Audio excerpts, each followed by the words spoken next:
Nous voulons t'écouter ce matin. C'est un privilège, c'est une grâce que tu nous as faite. Nous nous laissons entre ta main, nous nous recommandons entre ta main. Parle, Seigneur. Que le Saint-Esprit soit à l'heure. Parle, conduis-nous au de notre Père.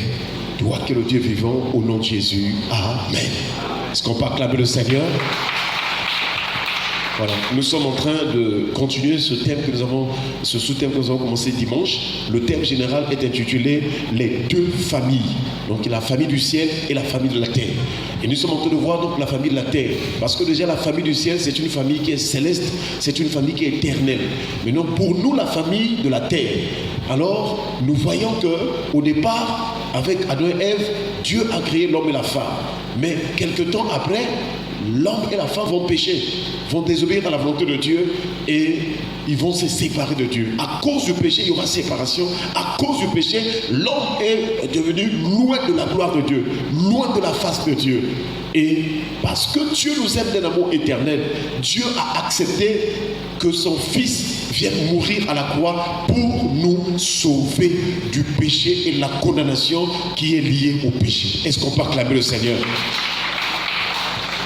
Et donc, c'est dans ce salut que nous apprenons maintenant, puisque tu es sauvé, il faut maintenant voir quels sont les domaines, quels sont les hommes, quelles sont les situations de réclamation. Il a dit à Pierre, Simon, Simon, le diable, Satan vous a réclamé pour vous cribler comme le froment. Moi j'ai prié afin que ta foi ne défaille point. Mais quand tu seras converti, quand tu seras revenu, quand tu seras converti, affermis tes frères. Donc tu es enfant de Dieu, tu sers le Seigneur, tu marches avec Dieu. Mais il peut y avoir des réclamations, il peut y avoir des choses qui peuvent revenir de temps en temps, même des péchés aussi. Pourtant tu écoutes la parole, mais les tentations peuvent venir. Voilà pourquoi il y a des péchés qu'on appelle les iniquités. Les iniquités, ce sont aussi les péchés qui partent des parents, donc des ascendants aux descendants. Il y a des péchés que tu commets, c'est parce que c'est un lien de famille. C'est-à-dire que dans votre famille, il y a tel péché. Alléluia. Mais par la grâce du Seigneur, je voudrais te rappeler ce matin que si tu te donnes au Seigneur, il va briser ce pouvoir, cette puissance de l'iniquité. Est-ce qu'on peut acclamer le Seigneur? Quelles sont les influences dans les familles? La première influence que nous avons vue, c'est les boissons. Vous allez voir que toutes les familles, les gens boivent. En tout cas, les boissons, c'est une grande influence dans les familles. Et la boisson, c'est l'image de la débauche. C'est pourquoi Paul a dit, ne vous livrez pas de vin, c'est la débauche, mais soyez au contraire remplis du Saint-Esprit. Pour être délivré de la boisson, il faut chercher maintenant à être rempli du Saint-Esprit. Il faut prier le Saint-Esprit pour dire, Saint-Esprit, remplis-moi, dirige-moi, conduis-moi. C'est le Saint-Esprit qui a le pouvoir d'anéantir les plaisirs et les désirs de la chair. Parce que ce sont les désirs de la chair qui emmènent une personne à aller boire, à aller prendre ou consommer des boissons énivrantes. La majorité des péchés que nous commettons viennent des désirs et des plaisirs de la chair. Quand la chair se manifeste, allez, toi, tu vas commencer à commettre l'acte.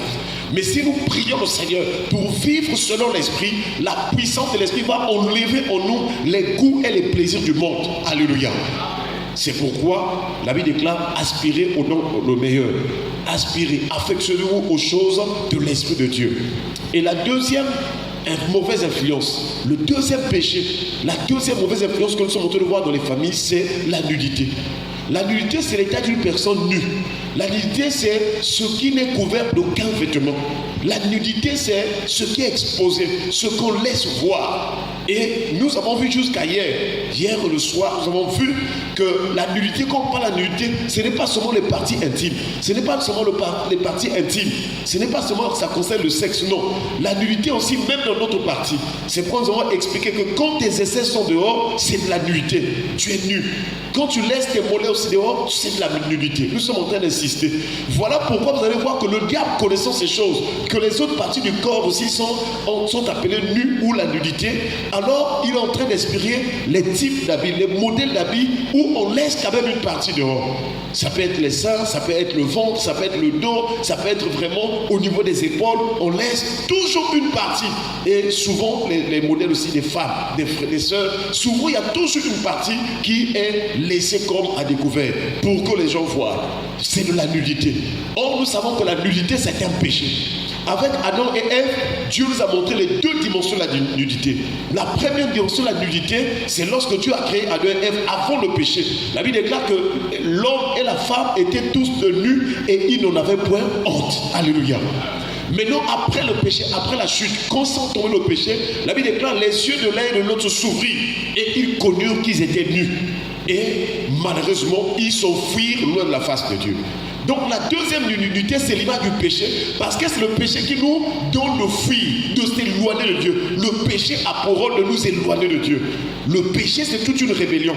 Le péché, c'est quelque chose de mauvais devant Dieu.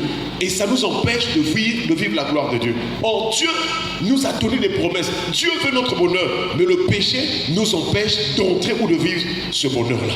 Voilà pourquoi Jésus est venu comme l'agneau de Dieu qui ôte le péché, afin que par lui, nous soyons purifiés, lavés de par son sang, et qu'en ce moment-là, par la grâce du nom de Jésus-Christ, nous puissions maintenant jouir du bonheur. Est-ce qu'on peut acclamer le Seigneur?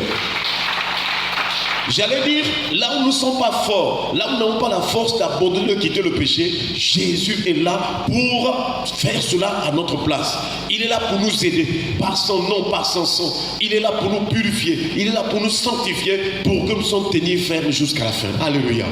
Et même le Père, Dieu le Père, pour nous pardonner, il nous pardonne au travers de son Fils. C'est-à-dire, quand tu demandes pardon, c'est le sang de Jésus qui est présenté devant le Père. Et quand Dieu le Père voit le sang de Jésus, il voit l'œuvre qui a été accomplie à la croix. Il voit que Jésus avait payé. Et il te pardonne. Alléluia. Voilà pourquoi la Bible déclare, si nous confessons nos péchés, il est fidèle et juste pour nous les pardonner. Et le sang de son Fils Jésus-Christ nous purifie de toute iniquité. La nudité, dans nos familles, il y a des gens qui ont vu la nudité des parents. Mais tu n'avais pas fait sciemment, tu n'as pas fait par exprès. Papa était parfois nu, ou bien maman, ou bien à moitié nu. Il se lavait, ou bien il était sous la douche, ou bien il était dans les toilettes, ou bien en train de s'habiller. Par erreur, tes yeux ont vu la nudité ou une partie du corps d'un parent. Ça, c'est aussi une malédiction. Parce que la Bible interdit de voir la nudité d'un proche parent. Nous verrons ça avec Lévitique. Je vous assure. Donc quand tu vois quelque chose que Dieu a interdit, ce qui s'ensuit, c'est la malédiction. C'est la malédiction qui s'ensuit. Voilà pourquoi beaucoup de gens vraiment souffrent. Parce que là où il y a la malédiction, c'est un ensemble de tout ce qui est mal. Tout ce qui est les maux, les douleurs, les difficultés, les maladies, les souffrances. C'est ce qu'on appelle la malédiction. Vous allez voir qu'avant que Dieu ne libère la malédiction sur Adam et Ève, les jugements, l'homme était dans le bonheur. Alléluia. Adam et Ève étaient dans le bonheur. Mais après le péché, Dieu a dit que même la terre, tu vas souffrir, tu mangeras à la sueur de ton front. Voilà pourquoi, à cause du péché, la terre a été maudite. Quand Noé était né, le père de Noé a dit, cette fois-ci, cet enfant-là, il va nous délivrer de toutes les souffrances et de toutes les malédictions que la terre est en train de nous offrir. Donc la malédiction, ce n'est pas une bonne chose. Il ne faut pas accepter la malédiction. Même si on te dit que votre famille est maudite, il faut prier en disant que moi je suis enfant de Dieu, je suis en Christ, je ne suis pas maudit. Il faut refuser la malédiction. Parce que la malédiction peut faire qu'une personne, toute sa vie, soit dans les difficultés. Toute sa vie, parfois la personne ne se marie pas. Toute sa vie, la personne pour vraiment atteindre même une certaine somme d'argent, c'est difficile. La malédiction, c'est tout un rejet. Quand une personne est maudite, même quand elle va quelque part, on la rejette, on la refuse. C'est pourquoi ce matin, nous voulons voir encore une autre signification de la nudité. Je vous assure, la malédiction, la nudité, c'est terrible. Et nous allons lire ce texte-là pour terminer ce prêche. Nous sommes dans Ésaïe chapitre 47, le verset 3. Ésaïe chapitre 47, le verset 3. Il est écrit, « Ta nudité sera découverte et ta honte sera vue. J'exercerai ma vengeance, je n'épargnerai personne. » Alléluia. Nous savons que dans le livre d'Ésaïe, c'est déjà Israël est avancé. Israël est dans la terre promise. Israël vraiment a commencé à pécher contre Dieu. Le royaume, on dirait, est déjà divisé. Il y a une partie qui est au nord, les 10 tribus, avec pour ville Samarie. Et il y a 2 tribus au sud. La ville, c'est Jérusalem. Donc la tribu de Benjamin et de Juda. Donc les 2 camps d'Israël sont en train d'évoluer. Mais Israël qui était là, les 10 tribus, avec Jéroboam, a commencé à pécher. Jusqu'à ce que Dieu va décider de l'envoyer en captivité chez les Assyriens. Après, Dieu va attendre. Ceux du sud aussi vont rester d'abord avec Dieu. Mais malheureusement, pendant plus d'un siècle, eux aussi vont commencer à pécher. C'est la même chose qu'on voit parfois à l'église. Dieu va voir que par exemple tel frère est en train de pécher. Dieu va libérer un jugement. Dieu va libérer vraiment des choses. Ce frère-là sera de la souffrance. Mais tu vas voir aussi les autres aussi qui étaient en bon terme avec Dieu. Ils vont commencer à pécher. Et eux aussi vont rentrer dans la souffrance. Or, lorsque nous voyons déjà quelqu'un qui a péché, il y a un malheur, il y a des souffrances, ça devait nous donner de l'essence. Alléluia. Je vous assure, frères et sœurs, la malédiction, c'est quelque chose de pas bien. Le péché, ce n'est pas quelque chose de bien, je vous assure.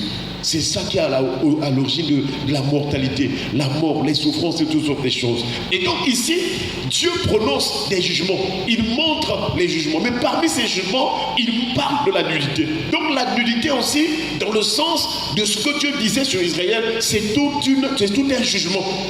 Et il dit, ta nudité sera découverte. Donc il y a des gens ici qui ont même des difficultés d'avoir des habits. En tout cas, c'est un jugement. Il y a des gens qui ont des problèmes de s'habiller bien. Il y a des gens qui ont des problèmes de s'habiller de manière décente. C'est parce qu'ils sont sous le jugement. Parce qu'il dit ta nudité, à cause de ce que tu as fait Israël, à cause de tes multiples révoltes. Parce que dans Ésaïe, le chapitre 1, Dieu montre la vie d'Israël. Il dit que c'est un peuple vraiment, c'est pas possible. Un peuple qui est malade de la tête jusqu'au plante de pied. Israël était malade. Ça dit qu'il pêche de la tête jusqu'au pied. Il y a des gens aussi comme ça là, dans tous les mondes de son cœur, dans sa vie, il pêche. Ses yeux pêchent, ses oreilles pêchent, sa conscience pêche, ses mains pêchent, les pieds pêchent, tout son corps pêche. Et cette personne est malade. Mais nous devons rappeler ce matin que nous sommes venus dans la présence du Seigneur afin qu'il nous délivre. Est-ce qu'on peut acclamer le Seigneur? Ta nudité sera découverte. Je vous assure, quand une personne mène une vie de prostitution, c'est un jugement aussi. Ta honte sera vue. Donc nous voyons ici, Dieu appelle la nudité la honte. Une personne qui pêche, parce que la nudité c'est un péché, c'est une personne qui va rentrer dans une vie de honte. Le péché c'est une honte. Voilà pourquoi Adam et Ève, lorsqu'ils ont péché, par honte, ils ont fui la face de Dieu. Donc la conscience, quand tu commences à dire, mais vous, par rapport à cet état-là, vous ne pouvez plus être dans la présence de Dieu. Donc la vie de péché, c'est une vie qui empêche d'être dans la présence de Dieu. Même si physiquement tu viens à l'église, tu pries. Mais si tu es dans le péché conscient, volontaire, et tu n'as pas confessé ce péché, tu n'as pas demandé pardon ou renoncé à ce péché-là, même si tu cries matin, midi, soir, Dieu n'entendra pas. Parce que Dieu ne prête pas attention au péché. Il faut d'abord se repentir pour rétablir la communion avec Dieu. Est-ce qu'on peut acclamer le Seigneur? Cela veut dire que tu ne dois plus cacher le péché. Devant Dieu n'est pas honte. Quand tu sais que tu as péché, tu as fait quelque chose, parle devant Dieu. Alléluia. Peut-être que tu vas avoir honte de parler devant les hommes, ce que je n'encourage pas. Mais si tu es devant Dieu, dis tout à Dieu. Dis tout ce que tu as fait. Confesse tout ce que tu as fait. Seigneur, j'ai fait ceci, j'ai fait telle chose, j'ai fait. Seigneur, je suis conscient, j'ai fait telle chose, j'ai péché. Parle avec Dieu. C'est ce qu'on appelle la confession. Ne cache pas les choses. Dans le psaume 32, le psalmiste a dit, j'avouerai mes transgressions devant l'Éternel. Je ne cacherai point mes péchés. Ne cache jamais un péché. Il faut confesser, il faut déclarer, il faut dire devant le Seigneur ce que tu as fait. Alléluia. Maintenant, si tu as des choses aussi que tu as utilisées qui sont liées au péché, il faut les sortir de ta vie. Il faut les sortir de ta chambre. Par exemple, tu as des films pornographiques, tu as des choses impures dans ta maison. Il faut les sortir. Tu as des livres mystiques, il faut les sortir. Tu as des bingoko, il faut les sortir. Dans Actes chapitre 19, lorsque Paul est allé prêcher à Éphèse, la Bible déclare que dans la conversion, dans la repentance, plusieurs de ceux qui avaient exercé les arts magiques apportèrent leurs livres et on les a brûlés sur place. Est-ce qu'on peut acclamer le Seigneur? Donc, frères et sœurs, ne laisse plus quelque chose de mal, de mauvais, de mon Dieu dans ta vie. Sinon, ça va te détruire. Et c'est là où Dieu nous parle, il dit, ta nudité sera découverte et ta honte sera vue. Donc, la nudité, c'est le péché. Et le péché, c'est une honte. Pendant que je prêche là, si tu as des makangou, entre guillemets, tu vis dans le concubinage, tu as des hommes avec qui, un homme ou des hommes, une femme ou des femmes avec qui tu vis dans le péché, c'est une honte. Tu es sous la honte, tu es sous le l'opprobre. Et cette opprobre-là fera quoi? Ça va faire que toi, tu sois toujours en dessous des autres. Les autres vont évoluer, les autres vont réussir, les autres seront en paix, mais toi, tu seras toujours en dessous. Quand tu iras vendre au marché, les autres, ça marche. Toi, ça ne va pas marcher parce que sur toi, il y a l'opprobre, il y a la honte, il y a le rejet, il y a la malchance, le péché. Vraiment que Dieu nous donne la grâce de comprendre ces choses. Alléluia. Et c'est là où Dieu appelle le péché aussi la honte. Mais si tu persévères dans la voie du Seigneur, si tu es fidèle, du temps de Josué, Josué était fidèle à Dieu. Josué avait l'Esprit de Dieu. Comment faire pour quitter la honte, le péché? Il faut l'Esprit de Dieu. Est-ce qu'on peut acclamer le Seigneur? Et c'est du temps de Josué que Dieu avait dit à Israël, aujourd'hui, j'ai roulé de dessous vous l'opprobre de l'Égypte. J'ai enlevé sur vous. Donc l'opprobre, la honte, le péché, ça suit la personne. Même si tu vas en France, même si tu vas au Canada, même si tu vas au village, sur le plan spirituel, la honte te suit. La malédiction du péché te suit. C'est comme ça que ça se passe. C'est comme un vent, c'est comme un esprit, c'est comme un lien, c'est comme une chaîne, c'est comme une couverture spirituelle qui suit la personne. Voilà pourquoi Dieu veut que nous puissions d'abord nous repentir, nous convertir, afin qu'il nous donne la bénédiction. Parce que si Dieu te donne quelque chose que tu demandes maintenant, avec le péché là, le péché va détruire cette chose. Tu ne vas pas jouir du bonheur.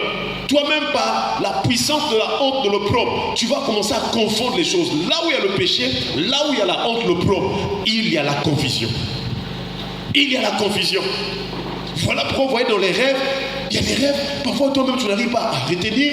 Il y a des rêves, tu n'arrives pas à expliquer. Il y a des rêves, tu ne comprends pas. C'est la confusion, c'est à cause du péché, frères et sœurs. Mais que Dieu nous pardonne, qu'il nous délivre. Est-ce qu'on peut acclamer le Seigneur? Et Dieu dit, j'exercerai ma vengeance. Je n'épargnerai personne. Donc si tu restes dans la vie de péché, il y aura une vengeance.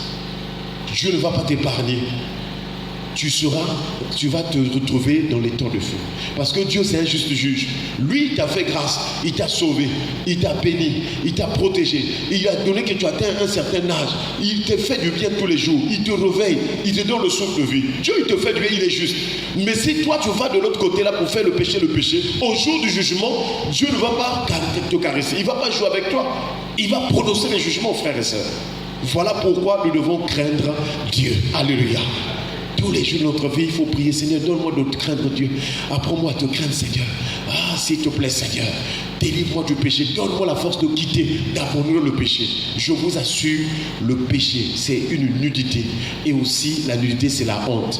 Mais ce matin, nous prions le Seigneur qu'il nous délivre de la honte au nom de Jésus. Une personne qui a des difficultés de manger, c'est une honte. Une famille qui a des difficultés d'avoir à manger, c'est une honte. Une famille où les enfants n'arrivent pas à payer les études des enfants, c'est une honte. Une personne qui loue, qui n'arrive pas à payer la maison, mais c'est une honte, ce n'est pas la volonté de Dieu. Je vous assure, un temps tu vas louer, mais un autre temps, il faut que Dieu te donne la grâce d'acheter ton terrain pour construire. Est-ce qu'on peut acclamer le Seigneur? Nous prions que Dieu nous fasse grâce, qu'il nous pardonne de tous nos péchés, qu'il pardonne tout chacun, qu'il te rappelle là où tu es tombé, ce que tu as fait de mal, et qu'il te donne un cœur repentant au nom de Jésus. Dieu nous attend là. Il veut que tu ouvres ton cœur. De tout ton cœur, tu parles avec lui. Et il va enlever le propre. Lorsque Dieu enlève la honte, le propre, tout va changer. Comme pour Israël, les choses vont changer et tu vas rentrer dans la terre promise, c'est-à-dire tu vas rentrer dans la bénédiction de Dieu, c'est-à-dire tu vas rentrer au ciel. Est-ce qu'on peut acclamer le Seigneur? Baissons les têtes dans la prière, nous allons remercier le Seigneur pour sa parole et les bonnes voix prions le Seigneur au nom de Jésus. Dieu notre Père, nous te rendons grâce, merci pour ta parole.